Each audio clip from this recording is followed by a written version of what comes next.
So I have something that I've really only alluded to in the past, but today I want to talk about it. In past memes and in some of the other videos, I've dropped little hints that I was a Catholic school kid growing up.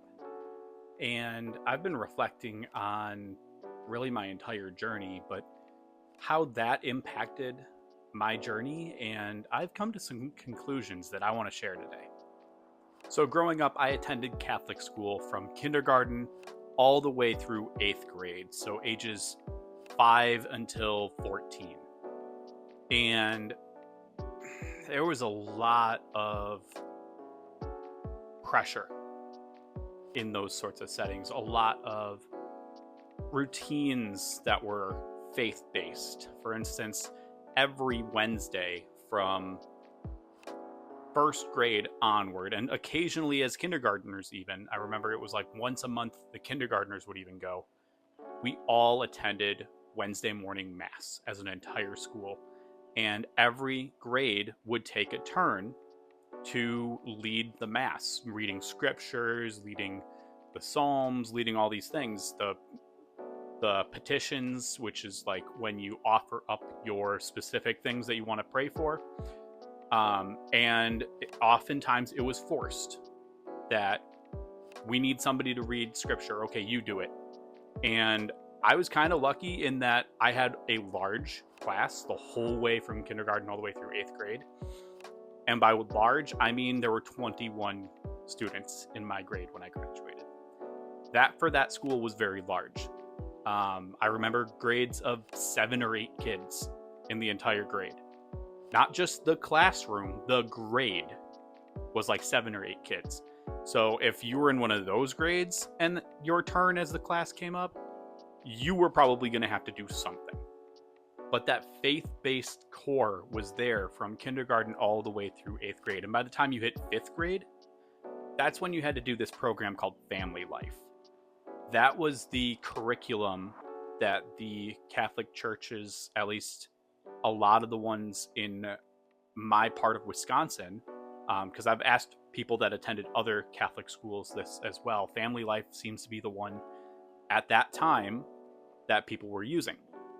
And I can still picture the book in my head. It was I want to say it was like a teal-ish cover. I remember it not being very big. But one thing that really does stick out at me is that at the end, there was a contract that you had to sign. And you had to have your parents even sign permission that you could be a part of it. There were some kids, I want to say there were like 2 kids that got exited out of it, whatever, exempted from having to take it because their parents signed the waiver saying that they weren't going to do it. They were going to give their students sexual education on their own, because that's what this was. Family Life was a sex ed program at 5th grade, which it's about the right time, I think. I don't know. I know I'm a teacher, but I'm not a teacher of that. But in working with kids, probably is around 5th or 6th grade that you should probably start having some of those conversations. I'm not a parent, so I can't speak for parents on that, but I know for me it was early. For me in particular, it was early. And I didn't know why. I just knew I didn't want to know these things yet. I didn't want to have these conversations. And I know that they can be awkward, but I always suspected that there was some other reason too, and I didn't know what it was. So that contract at the end of the book, it was a pledge that I will only live my life by the teachings of this book as pertains to the contents of the book. That I will live by them and follow them. And there were things like celibacy and abstinence. Abstinence being the really big one, obviously, because there is a difference between those two as well. But if you weren't choosing the path of becoming a priest, because again, that was something that was talked about a lot. Vocations came up a lot because they were trying to get more people to be priests. But also you had abstinence until marriage as an option. But either way, you were pledging to one of those two things, basically. So I made it through that. I had a lot more questions than I ever received answers, but at least I finished that course and could move on with my life, right? I didn't know why I didn't actually care about learning about these things. I didn't know why this didn't really impact me, because I know that it did impact some of the other kids, but I didn't understand why I didn't want to know these things. Even though I curiously still wanted to learn, I knew they weren't things that I wanted for me. So why would I want to know them other than curiosity? But, I move on to 6th grade, 7th grade, 8th grade. And at my school, once you hit 6th grade for middle school, which was you rotated classes, but you're really only rotating between three different classrooms. It wasn't really what most middle schools are like, and all three of them were right next to each other. So it was not really a middle school, but it was what it was. But once you hit middle school, you could also start getting detentions. So this detention system that they had, if you did something like forgot your homework, or talking in class, or forgetting your pencil in your locker to have to go get a pencil, you would get what was called a pink slip. If you got 2 pink slips in one day, you had to serve a 15-minute detention the next day. If you got 3 in a day, then it was a 30-minute detention. If you got 4 somehow, that was a suspension. For forgetting a pencil, you could get a detention. And it was after school, so you missed the bus. So your parents had to come pick you up after school. And what did you do with those 15 minutes? You wrote from the Bible. Word for word. They told you what scripture to write, and you wrote it. You copied it down. That was your detention. They were not fun. And as I also recently learned on my journey, I also have ADHD.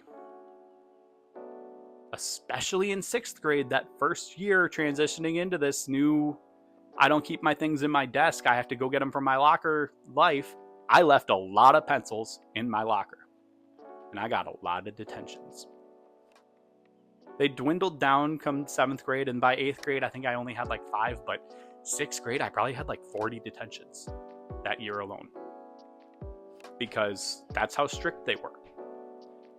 So that always stuck in the back of my mind. Like, they made me sign that contract at the end of family life in 5th grade, and they're this serious about me forgetting a pencil. What else could happen? Like, if I don't follow the agreement that I signed as a 12-year-old, or 11, actually, now that I'm thinking about it, I was 11 years old when I had that course. If I don't uphold that in my life, what's going to happen to me? So I graduate 8th grade, and I'm going to public high school. Granted, where my Catholic private school was positioned, it was on one side of the district line for the public schools, but it was on the other side of that line from where I lived. So most of my friends wound up going to one high school while I went to the one in the district that I lived in. So I didn't really have a whole lot of friends that I knew going into it. And that's fine, but I had to kind of start over. I did have a few that I met through like church things, and I kind of started from there. But most of my friends went to the other school. Now, that could have been a really good moment for me to start learning some things. And especially as a freshman in public school, it was supposed to be a good moment for me to learn some of these things about sexuality and about how all of it works. Except I was supposed to take health as a freshman. My mom argued me out of it. She said he already took health at his private school. Why does he have to take it here? I would have gotten comprehensive sex ed from a public high school. Instead, I was one of the very, very few freshmen that actually got a study hall that year. That was supposed to be my health class. And I wasn't even free of the Catholic school influence either yet, because I still had to go to what was called CCD. I forget what the acronym actually meant, but it was religious ed that you still had to go to at night once a week. I think it was like my junior year, I know it was Sunday nights. I think a Wednesday night at one point. But it was to prepare you for the sacrament of confirmation, which you receive the year that you're a junior. And it's like this big thing where the bishop, or in our case, the archbishop, because we were a bigger diocese, we were what was considered an archdiocese. That person would come, the archbishop or the bishop, and he would give you a blessing. And I don't really know how it all works anymore. It's been 20 years almost. 15 years, I guess. But that's basically what you're preparing for, is this big ceremony. And because it's such an important event, and there's so many churches that the archbishop would have to go to, some of the churches would combine. And, you know, you'd do your classes with your church, but you'd still do like a once a year thing with the other church or the other churches that you combined with, which meant combining my friends that I grew up with the people that I go to high school with now as a high school student. And I remember one of the kids that I went to high school with, the guy that I played football with. I remember who it was. I'm going to leave his name out of it. But he rose his hand. Now, I'm sitting with all the people I grew up with because we had to sit by our church. But, of course, they all knew that I knew who this guy was. And he asked, is it true, because I saw it somewhere on TV, that, and I'm going to paraphrase, doing it can wait, comma, mass, you know, what rhymes with wait. You'll get there. And I'm sitting there mortified that this person just asked this, because my friends know that I know this guy. Was he trying to be funny? Yeah, probably. But I didn't understand the question either. I didn't really get it. Because again, I wasn't interested in that stuff. And I didn't realize that other people were. The only times that would come up was like Green Day songs and Blink-182 songs. I didn't actually think people did it. No one would talk to me about it. Because I was still in this very tight bubble of purity culture. Through my upbringing, through staying friends with the people that I grew up with. And they didn't talk about that stuff with me. The people that I did wind up going to high school with, they didn't talk about that stuff with me, because most of the ones that probably would have, I wasn't really that close of friends with. Especially early on. Because I had a hard time getting into some of those circles.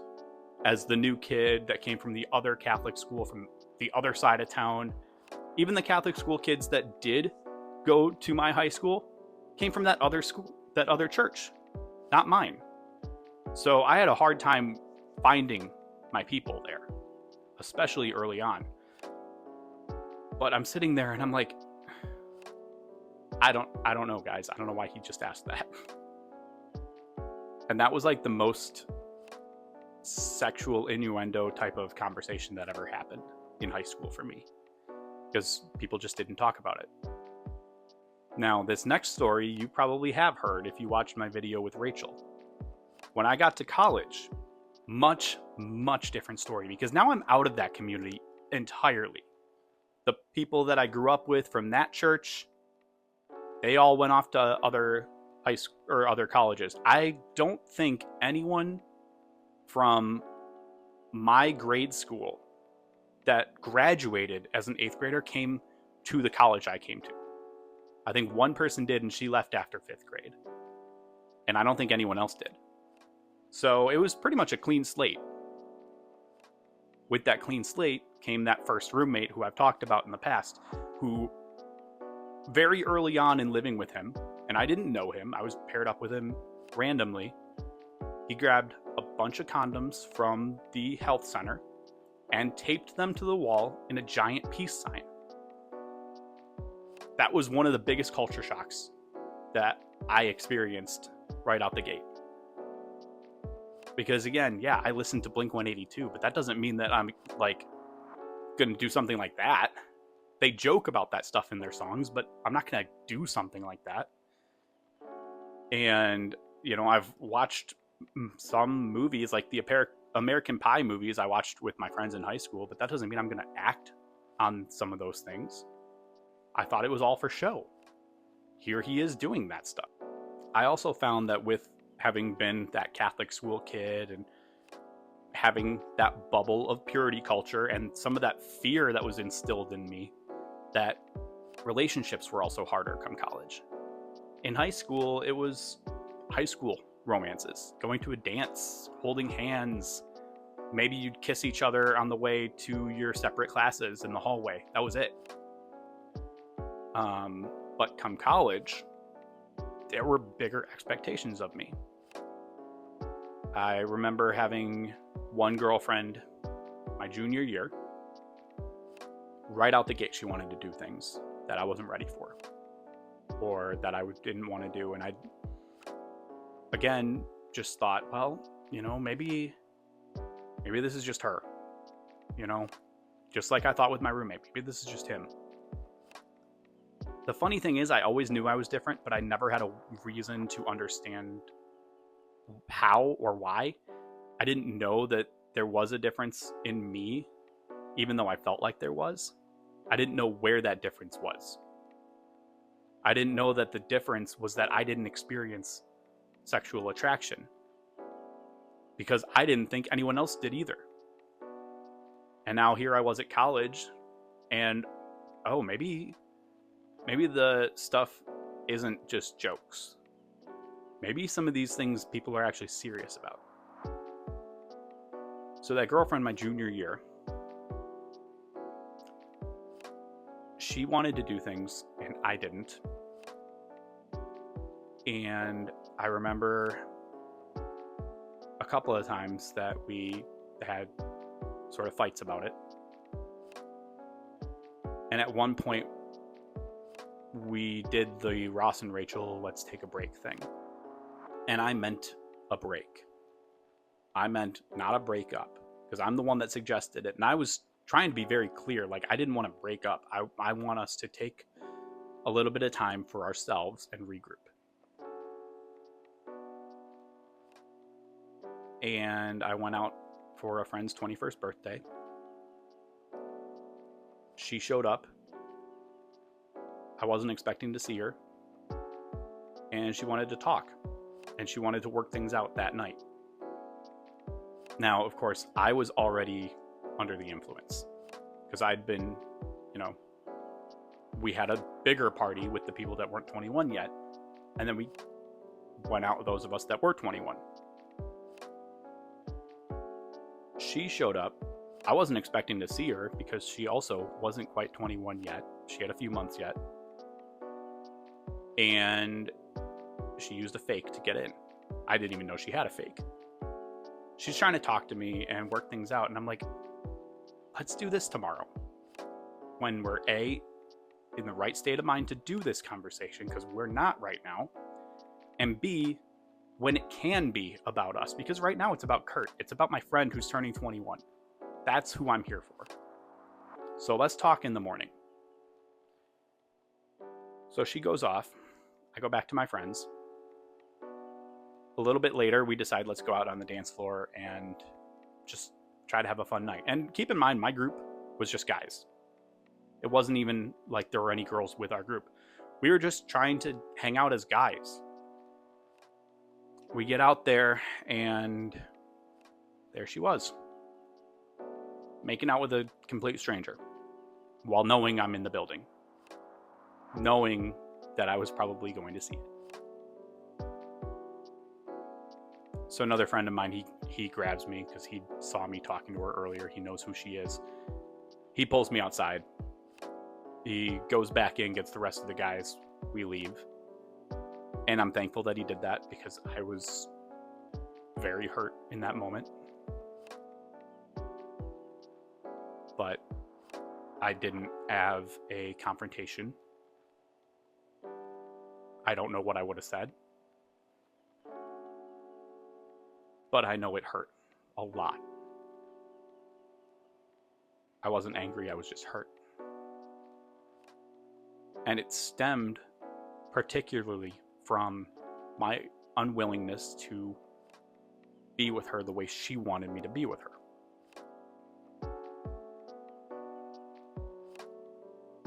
And my inability to have those conversations. So let's fast forward even further, and I'm 28 years old, and I go to a concert in Phoenix, Arizona, by myself, but with a whole group of people that I'd gotten to know over the past 7 months preparing for this festival that I was going to. And the larger group that was around 60 people had splintered off into smaller groups. I'm with the group that I had hung out with for the weekend. And by this point, a bunch of people already had to fly back. I had a Monday morning flight, but some people had like a Sunday night flight. So I had a little bit of time left. So that Sunday night, it's just 4 of us left. And we're in my friend Mike's Airbnb. And one of the girls that was there, because it was myself, Mike, Sydney, and Tess. And one of them worked for an online publication, and she worked specifically for the sex health articles. It was a health website. So she has a lot of these conversations. And she asked us to take this quiz about things that you're into and you know what you like to do in that realm. And people are just very calmly reading the questions and talking about them, and nothing seems weird to them at all about them. I'm looking around, I'm like, this goes way deeper than I ever understood.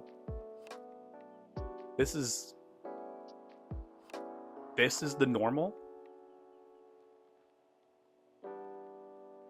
And someone in college had mentioned to me that I might be ace. I never quite got it until that moment, because I didn't have that conversation until that moment. I didn't have that realization until that moment. So, back to the question at hand, the question that you came here to see me answer. Did Catholic school make me queer? Did it make me asexual? I truly believe that it did not, but this is a big point here. I do believe that it made my journey a lot harder. I believe that it kept me from having a lot of the conversations that I was supposed to have, and the ability to discuss sexual attraction and the action in a non-religious setting for many years. And it trained me to think that to be a good person, I didn't have premarital relations. Not that I thought that people were bad for doing so, but I thought that I couldn't do that. And I didn't think that many people did. So it's kind of funny when I look at, for instance, a few years ago when DC Comics made the character of Connor Hawke asexual. Because I'm a big comic book reader.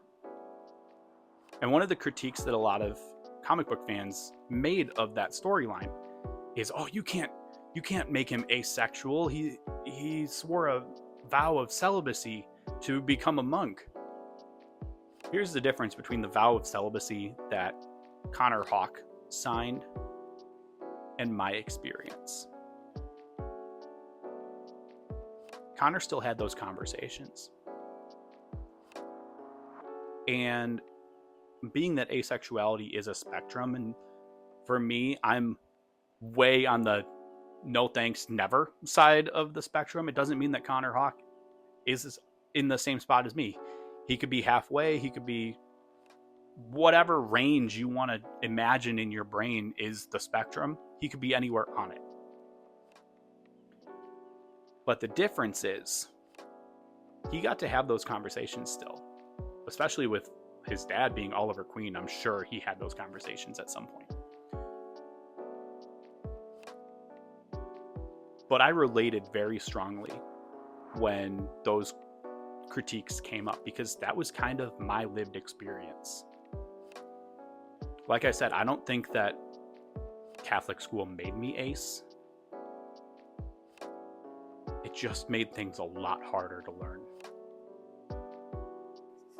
Like I mentioned earlier, I always knew that there was a difference there. I just didn't know what that difference was.